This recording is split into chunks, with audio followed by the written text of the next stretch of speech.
ये ऐसा है कि चोर भी अगर है, अगर हम नहीं बताएंगे तो खुल नहीं पाएगा चाबी रहने पर। ज्ञानी कैसे है?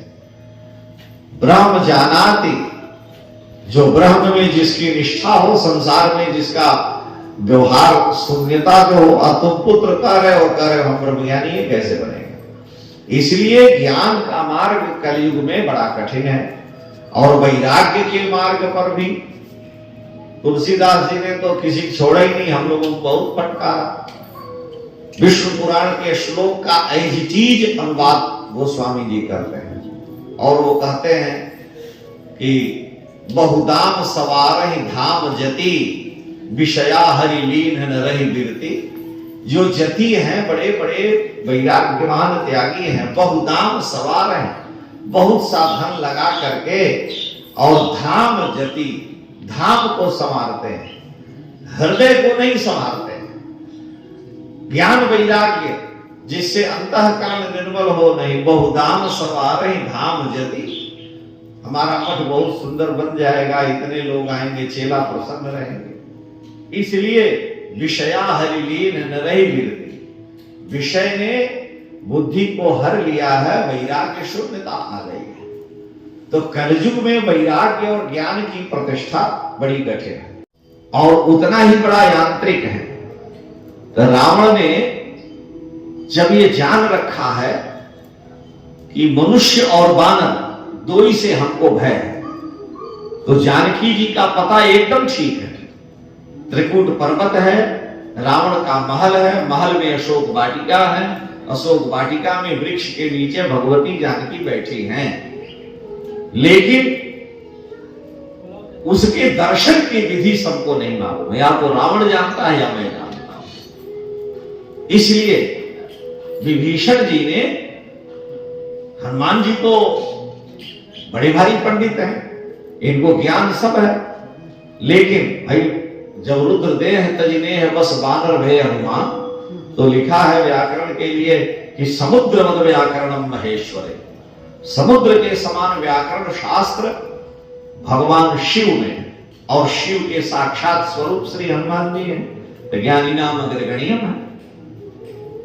तो विभीषण जी ने कहा कि तुलसीदास जी कह रहे हैं कि विधि क्या है, जुगुति विभीषण सकल सुनाई, तब चले उपवन सुध विदा कराई। अच्छा, जुक्ति विभीषण जी ने बताई नहीं, ये ताला कैसे खुलेगा। हम लोग गए थे श्री श्री रविशंकर जी के का तट है, वहीं हम आपको भागवत के सप्ताह श्रवण की विधि बता देंगे।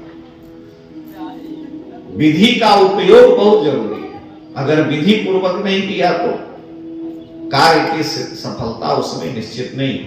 तुलसीदास जी ने रामायण में लिखा, कहीं कहीं रामायण का पुट डाल दे तो ठीक है, नहीं तो बतला दिया कि गिर त्रिकूट ऊपर बस लंका, तह रावण सहज अशंका, अशोक उपवन जह रही, सीता बैठ सोचत है।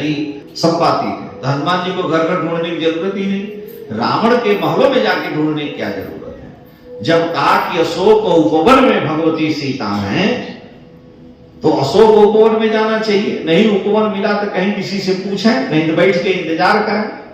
लेकिन गोस्वामी जी कह रहे मंदिर मंदिर प्रतिकर शोधा, देखे जाता अगणित जोधा, तो सबके घर में घूमने की क्या जरूरत है। पता अगर सही है तो आपको उस जगह का पता चलना चाहिए। थक गए, हम उस विस्तार में नहीं जाएंगे। विभीषण से मिले, कहे भाई आप बताओ, हम जो पता या तो गलत है, मेरे मन में संशय है कि संपाति ने कहा है, तो संपाति ने क्या पता गलत बताया, और अगर पता गलत नहीं बताया तो वो पता कहां का है हमको पता ही नहीं चल रहा। तो विभीषण जी ने जब बताया तो हनुमान जी को लगा कि नहीं, बात तो ठीक कहा। विभीषण जी ने कहा कि हे अंजने, हे अंजनानंदन, रावण जितना बड़ा तांत्रिक है उतना ही बड़ा मांत्रिक है, उसका प्रयोग है मानस में। कहूंगा संकादिकों से कहे कि यही मेरी चिंता का कारण है, अब आप बताइए क्या करें। अरे उन्होंने कहा उपाय तुम्हें पहले से मालूम है और फिर भी तुम चिंता करते हो। भक्ति को नारद जी आश्वासन दे चुके हैं। जब श्री नारद जी महाराज संकादिकों से मिले तो संकादिकों ने कहा देखो कलिकाल के लिए श्रीमद् भागवत महापुराण के सप्ताह श्रवण से भक्ति के पुत्र ज्ञान वैराग्य की प्रतिष्ठा हो जाएगी।